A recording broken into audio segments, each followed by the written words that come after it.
In this day and age, in the United States in particular, but also in many countries in the West, we're facing a battle over the definition of marriage, over the definition of civil marriage in particular, what vision of marriage to enshrine in the law. And one of the main arguments for redefining marriage, for recognizing same-sex relationships as marriages just along with opposite-sex relationships, is the idea of equality. And it seems like the question is just about whether to expand or restrict the pool of people eligible to marry, and eligibility for marriage is a good thing, and so equality says that we should expand it. We should make it available to everyone. What's wrong with that logic? What's wrong with that form of argument for redefinition? I think actually that it doesn't get you an inch of progress on the question of what relationship to recognize as a marriage. Well, why is that? Before you know what equality really requires, you have to know what it is that you're recognizing on an equal basis. You and I are in all kinds of relationships that are not recognized as marriages, and nobody thinks that it's a violation of equality for them to be excluded. And the main reason, if you just took a simple example, a kind of cartoonish example, roommates or best friends or two brothers, the simple reason is, well, people would say that's not a marriage. It's not a violation of equality for the state to recognize other relationships and not that, because these other relationships are marriages and those aren't. And that points out an important fact, which is that before you get to the question of what equality requires, you first have to have a vision of marriage. You have to know what it is, again, that you're recognizing on an equal basis. And in this debate, then, it's not a question about whether we should be neutral or partisan. It's not a question about whether we should be respecting the principle of equality or violating it.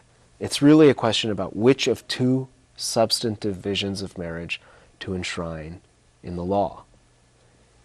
What are those visions?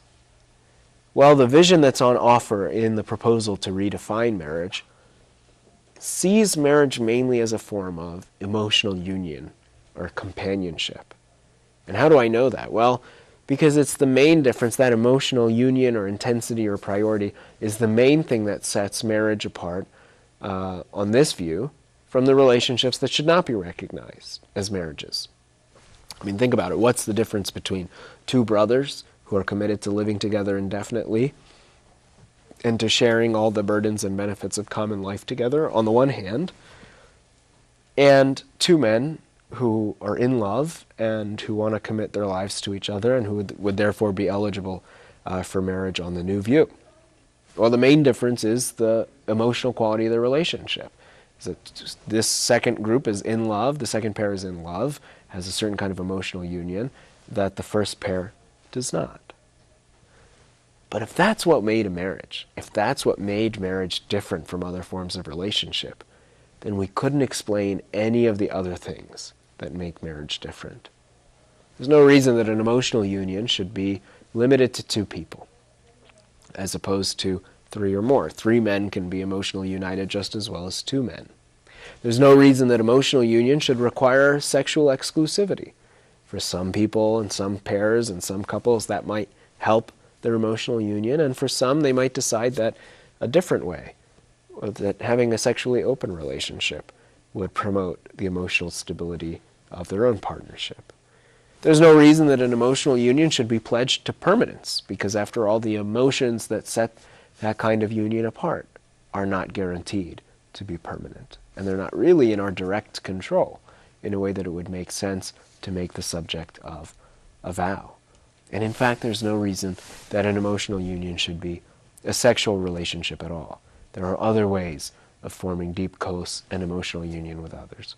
So the main vision of what makes a marriage that's on offer in the proposal to redefine marriage gets marriage wrong. And if that vision were right, then it wouldn't just be unjust to require sexual complementarity, it would be every bit as unjust to require permanence and exclusivity and even the idea of its being two people. That's how we can know that this vision of marriage that's on offer is substantively incorrect, that it's wrong, and that equality does not require recognizing it, because it's not about expanding the pool of people eligible to marry. It's about removing marriage from our law and replacing it with an entirely different category.